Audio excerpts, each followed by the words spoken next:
بسم اللہ الرحمن الرحیم. ناظرین، آج ایک important decision supreme court of Pakistan کا، جس میں ایک 3 ممبر بینچ نے، جس کی سربراہی کر رہے تھے چیف جسٹس آصف سعید خان کھوسا. اس میں شامل تھے جسٹس یحییٰ آفریدی اور جسٹس سید سجاد علی شاہ. نواز شریف صاحب کی جو درخواست ضمانت تھی، پرماننٹ ضمانت کرنے کی جو درخواست تھی، اس کو انہوں نے رد کر دیا. اور اس کے ساتھ ساتھ جو نواز شریف صاحب یہ اجازت مانگ رہے تھے کہ وہ بیرون ملک جانا چاہتے ہیں تاکہ اپنا علاج کرا سکیں، عدالت نے کہا کہ آپ کو علاج پاکستان میں ہی کرانا پڑے گا، آپ بیرون ملک علاج کے لیے نہیں جا سکتے. اور آج بڑا امپورٹنٹ، بڑا انٹرسٹنگ آرگومنٹ بھی ہوا. لیکن یہ ڈیولپمنٹ بہت اہم ہے، اس لیے کہ ایک پرسیپشن کریٹ کیا گیا یہاں پاکستان میں. مسلم لیگ نون کے جو حامی لوگ تھے، میڈیا میں بھی جو ان کے ہمدرد تھے، روزانہ رات کو، دن میں، اخبارات میں، اداریوں میں، ٹاک شوز میں یہ کہا گیا کہ میاں نواز شریف صاحب باہر جا رہے ہیں اور ان کو ایک NRO مل گیا ہے. یا پھر کچھ لوگوں نے یہ تاثر دیا کہ خوفزدہ ہو گئی ہے اسٹیبلشمنٹ اور وہ میاں نواز شریف کے ساتھ ایک ایگریمنٹ چاہتی ہے اور عمران خان صاحب کی حکومت کو چلانا چاہتی ہے، اس لیے وہ چاہتے ہیں کہ نواز شریف صاحب باہر چلے جائیں. اور لیکن آج وہ جو تمام افواہ سازی کے کارخانے تھے، میرا خیال ہے کہ ان پہ تالہ بندی ہو جانی چاہیے، کیونکہ آج کا جو ڈیسیژن ہے یہ ایکچولی ایک ریویو پٹیشن تھی. اب اس کے بعد کوئی فورم نہیں ہے میاں نواز شریف صاحب کے پاس باہر جانے کے لیے. اور یہ یاد رکھیں، جو پچھلا جو فیصلہ تھا اس میں عدالت نے یہ کہا تھا کہ نہ تو وہ باہر جا سکتے ہیں اور نہ ہی کوئی انہیں اور باہر جانے کی اجازت دے سکتا ہے. گویا اگر حکومت بھی کسی سٹیج پر یہ فیصلہ کرتی ہے تو ان کو سپریم کورٹ آف پاکستان میں آنا پڑے گا اجازت لینے کے لیے. اب یہ اختیار صرف اور صرف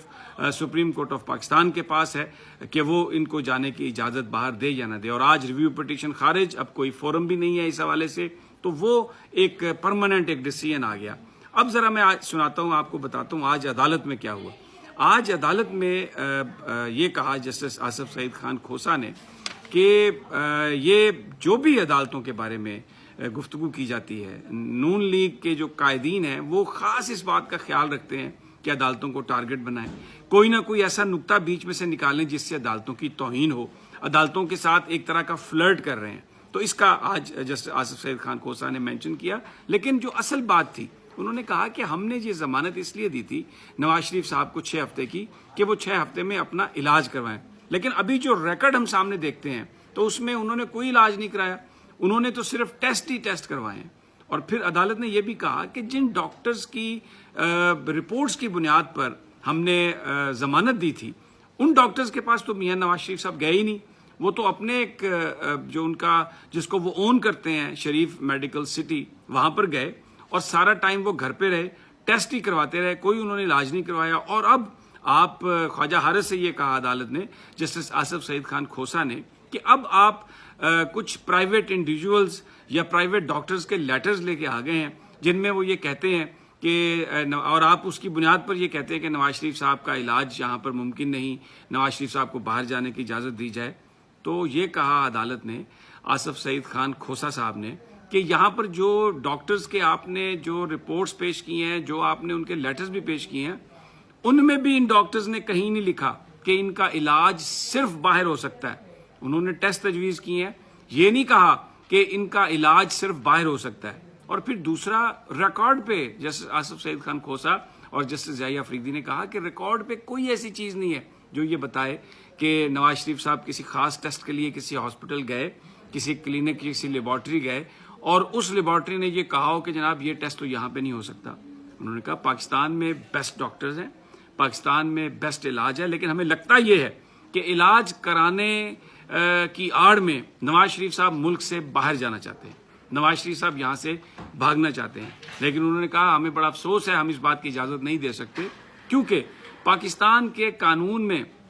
یہ بات درج نہیں ہے اور نہ ہی پاکستان کی جو لیگل ہسٹری ہے اس میں کبھی کسی عدالت نے یہ فیصلہ کیا ہے کہ پرائیویٹ انڈیویجولز یا پرائیویٹ ڈاکٹرز کی رپورٹس کی بنیاد پر کسی کنوکٹ کو، یعنی کسی ایسے شخص کو جس کو عدالت نے سزا سنا دی ہو، اس کو اس کی ضمانت بھی کنفرم کی ہو اور اس کو باہر علاج کرانے کی اجازت دی ہو. تو ایسا ممکن نہیں ہے. یہ کسی میڈیکل بورڈ، پاکستان کے سرکاری کسی میڈیکل بورڈ نے یہ ریکمنڈیشن نہیں کی. خواجہ حارث نے یہ کہا کہ جناب بڑے وہ بیمار ہیں، ان کے گردے بھی خراب ہیں، تو انہوں نے کہا کہ ہم نے اسی لیے ان کو اجازت دی تھی، اسی لیے ان کو 6 ہفتے کا ٹائم دیا تھا اور یہ بہت انف ٹائم تھا علاج کروانے کے لیے. لیکن اب آپ آ گئے ہیں 6 ہفتے سے پہلے اور آپ یہ کہہ رہے ہیں کہ ان کی حالت زیادہ خراب ہوئی ہے. تو ہم تو یہ سوچ رہے ہیں کہ شاید نواز شریف صاحب کو ضمانت پر رہا کرنا ان کے لیے کوئی ٹھیک ثابت نہیں ہوا, کیونکہ ہاسپٹل میں تو وہ اتنے بیمار نہیں تھے, جیل میں تو وہ اتنے بیمار نہیں تھے, جیل سے باہر جا کے وہ بہت زیادہ بیمار ہو گئے ہیں آپ کی رپورٹس کے مطابق, لیکن علاج انہوں نے کہیں سے نہیں کرایا. تو انہوں نے کہا کہ جیل میں 24 گھنٹے ڈاکٹر اویلیبل ہے اور جیل مینول کے مطابق تمام قیدیوں کی وہاں پہ مانیٹرنگ کی جاتی ہے, اور اگر خدا نخواستہ کسی قیدی کی طبیعت زیادہ خراب ہو جائے تو فوری طور پر جو حکام ہیں جیل کے حکام وہ انہیں ہاسپٹل شفٹ کرتے ہیں, اور جو ماہر ڈاکٹر ہیں ان کی خدمات حاصل کی جاتی ہیں. اور میاں نواز شریف صاحب کے کیس میں بھی یہ ہوگا, لیکن پاکستان کا قانون اس بات کی اجازت نہیں دیتا کہ کسی کنوکٹ کو پرماننٹ آپ ضمانت دے کر اس کو علاج کے لیے باہر بھیج دیں, خاص طور پر ان حالات میں جبکہ پاکستان میں اس علاج کی سہولیات موجود ہوں. تو خواجہ حارث صاحب نے کچھ تھوڑا سا اس پر وہ ایجیٹیٹ کرنے کی کوشش کی, تو انہوں نے کہا کہ جسٹس آصف سعید خان کھوسا نے کہ خواجہ صاحب کیا جو ضمانت ریجیکٹ ہونا کیا یہ کوئی انہونی بات ہے؟ روزانہ عدالتوں میں اس طرح کے فیصلے ہوتے ہیں, تو آپ کو کیا پرابلم ہے, کیوں آپ اس بات پر اتنا خفا ہو رہے ہیں؟ انہوں نے کہا جی وہ نواز شریف صاحب بیمار ہے. بہرحال آج وہ جو ایک اسپیکولیشنز تھیں, وہ جو ایک پرسیپشن بنانے کی کوشش کی جا رہی تھی, اس کا خاتمہ ہو گیا, اور اب نواز شریف صاحب جیل میں ہی رہیں گے, کوٹ لکھپت جیل میں رہیں گے. 7 تاریخ کو ان کی 6 ہفتے ختم ہو رہے ہیں, تو عدالت نے آج یہ حکم دے دیا کہ 7 تاریخ کو ان کو گرفتار کر کے تو کوٹ لکھپت جیل میں ان کو روانہ کر دیا جائے, ان کو وہاں پر پہنچا دیا جائے. اب اس بات کا کوئی امکان نہیں ہے کہ نواز شریف صاحب باہر جائیں گے. اور وہ جو ایک پرسیپشن تھا کہ کوئی NRO ہو رہا ہے یا کوئی رعایت مل رہی ہے یا حکومت ڈر گئی ہے اور بس یہ اگلے 3-4 مہینے میں یہ حکومت گرنے والی ہے اور پھر زرداری صاحب صدر بنیں گے اور نواز شریف صاحب پھر دوبارہ سیاست میں آئیں گے, وہ سب آج ختم ہو گیا. اور اب یہ بڑا سوال ان بیچارے اینکرز کے لیے ہے جو مجھے نہیں پتا کیسے اپنے زخم چاٹیں گے آج رات کو, لیکن بہرحال ایک سچویشن کریٹ ہوگی. ہم تو پہلے دن سے کہہ رہے تھے کہ ایسا کچھ نہیں ہے. دوسری جو اہم ڈیولپمنٹ ہے کہ پیپلز پارٹی نے بھی ابھی خبریں فیڈ کرنا شروع کر دی ہیں کہ جی chairman public accounts committee Bilawal Bhutto کو بنایا جا سکتا ہے, اور جو رانا تنویر صاحب کی جو بات ہے یہ مسلم لیگ نون کا فیصلہ ہے, لیکن دونوں جماعتیں آن بورڈ ہیں اور اس بات کا امکان ہے کہ Bilawal Bhutto public accounts committee کے چیئرمین بن جائے. یہ کہنا ہے پیپلز پارٹی کا. اب جو بہت سارے یار لوگ اس اسپیکولیشن کو آگے بڑھا رہے ہیں وہ ایک نقطے کو اٹھاتے ہیں جس میں تھوڑی سی جان ضرور ہے, اس لیے میں نے سوچا کہ آپ کے ساتھ وہ شیئر کر لوں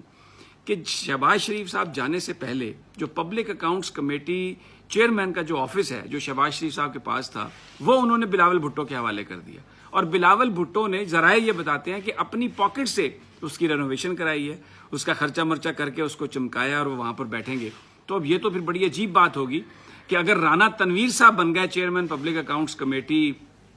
تو پھر وہ جو دفتر ہے وہ تو رانا صاحب استعمال کریں گے, کیونکہ شہباز شریف صاحب کے پاس تو لیڈر آف دا اپوزیشن کا چیمبر تھا. تو اب بلاول بھٹو صاحب نے تو پیسے بھی خرچ کیے ہیں اس پہ, تو لگتا ہے کہ وہ کچھ یہ پیپلز پارٹی بات بنانے کی کوشش کر رہی ہے. اور دوسری جانب کیونکہ ظاہر ہے خواجہ آصف اب مسلم لیگ نون کے پارلیمانی لیڈر ان کو بنا دیا گیا ہے, تو وہ جو استعمال کریں گے ان کا لیڈر آف دا اپوزیشن کا چیمبر وہ خواجہ صاحب بھی استعمال کریں گے. تو ایک عجیب سی کھچڑی ادھر پالیٹکس میں بھی پکی ہوئی ہے. دوسری جانب عمران خان صاحب نے تو ٹوٹلی بالکل یہ فارغ کر دیا تمام لوگوں کو یہ کہہ کر کہ عثمان بزدار کے علاوہ اور کوئی چیف منسٹر بھی پنجاب کا نہیں ہوگا. تو اب چودھری سرور صاحب کے دوست ساتھی حمایتی یہ باتیں بیان کرنے کی کوشش کر رہے ہیں کہ ان کی بھی بڑی اچھی ملاقات ہوئی اور عمران خان صاحب سے کوئی کسی قسم کا اختلاف نہیں. بالکل درست بات ہے, تحریک انصاف کے کسی آدمی کا کوئی عمران خان سے اختلاف نہیں ہے, اس لیے نہیں ہے کہ ان میں اتنی اوقات ہی نہیں ہے کہ وہ اپنے قائد کو چیلنج کر سکے. عمران خان ایک سچا آدمی ہے, ایک آنیسٹ آدمی ہے, اور پاکستانی قوم اس بات پر بلیو کرتی ہے, اس لیے کوئی ان کو بلیک میل نہیں کر سکتا. اور انہوں نے کہا ہے سب سے کہ جائیں انہی تنخواہوں پر اپنی پرانی نوکریاں کریں, کوئی ابھی نئی نوکری اور نئی تنخواہ نہیں ملے گی. تو ایک انتہائی ایک کھرا سچا جواب دیا جس کو ڈفرینٹ طریقے سے تحریک انصاف کے جو قائدین ہیں وہ اس کو پبلکلی اب ایکسیپٹ بھی کرتے ہوئے ہمیں نظر آ رہے ہیں.